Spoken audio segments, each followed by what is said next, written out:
This is the best vegan and gluten-free chocolate cake you will ever make. Hi, I'm Alessia, I'm a professional vegan pastry chef, and here you'll learn how to make amazing desserts without any animal ingredients. So if you love classical or modern pastry and want to bake cruelty-free, make sure to subscribe and hit the bell. Today we're making one of the most iconic Italian desserts, the chocolate Caprese cake. This cake is naturally gluten-free as it's traditionally made with almond flour, and today we are also making it vegan, so without eggs and butter. The texture is dense, rich and super chocolatey with a deeply moist, melt-in-your-mouth crumb that makes it so special. Let's make it together. So first of all, let's prepare the cake pan. I'm using this pastiera style pan, 20 cm in diameter and 4 cm high. To make sure the cake releases perfectly, I always line the bottom with parchment paper.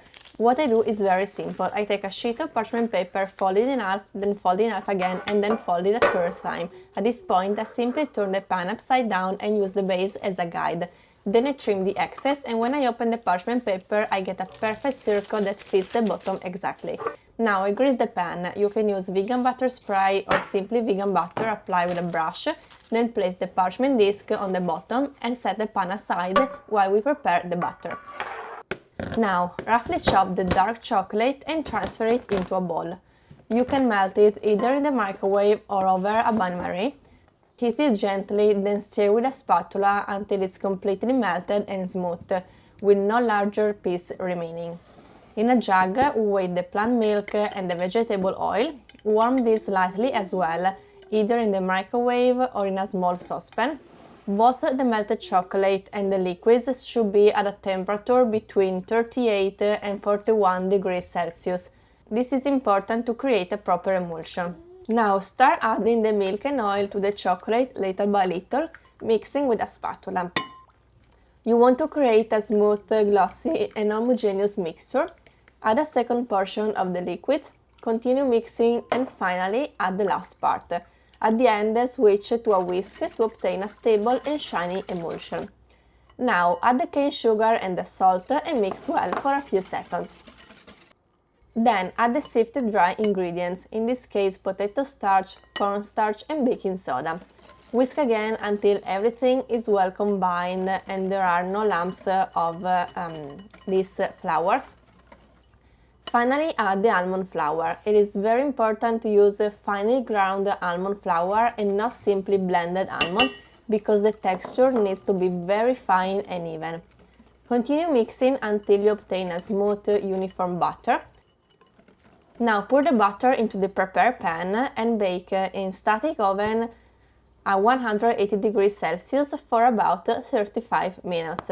Once baked, remove the pan from the oven and let the cake cool at room temperature for about 1 hour.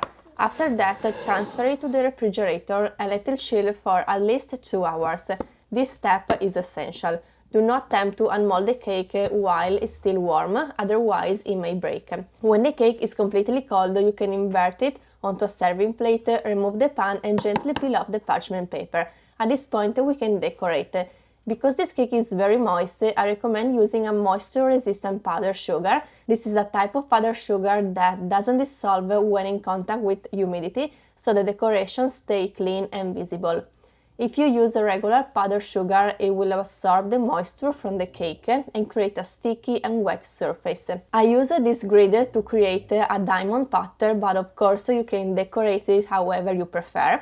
This is a very delicate cake. It is made without eggs, without butter and without gluten, so it needs to be sliced properly.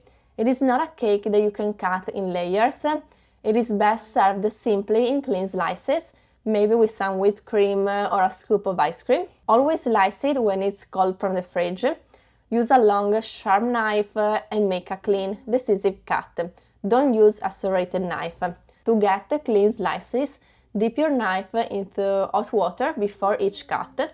This prevents the cake from sticking to the blade. Now look at the inside. It's incredibly moist, soft and intensely chocolatey. Absolutely delicious. This cake can turn amazing or a complete disaster if you don't follow a few very important steps.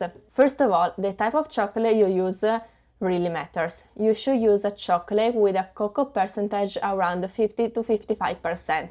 If the cocoa percentage is too high, the cake will become too dry, more fragile, and it may crumble or break when slicing. The type of almond flour is also essential. As I mentioned before, make sure you are using finely ground almond flour and not simply blended almonds. The texture needs to be very fine and even for the cake to hold its structure. Another key factor is the baking. Do not bake it for too long or at too high a temperature. If the cake is underbaked, it will remain too wet and dense in the center. If it's overbaked, it will become dry and crumbly. And finally, do not try to unmold or slice the cake before it is completely cold. It must be fully chilled in the fridge. This cake needs time to set properly, otherwise it will break and won't slice cleanly. If you want to master plant-based pastry at a professional level, you can join the Vegan Pastry Academy or Club, where you will find courses, ebooks, and hundreds of vegan pastry recipes, everything explained step by step. All the links are in the description, and I'll see you in the next video.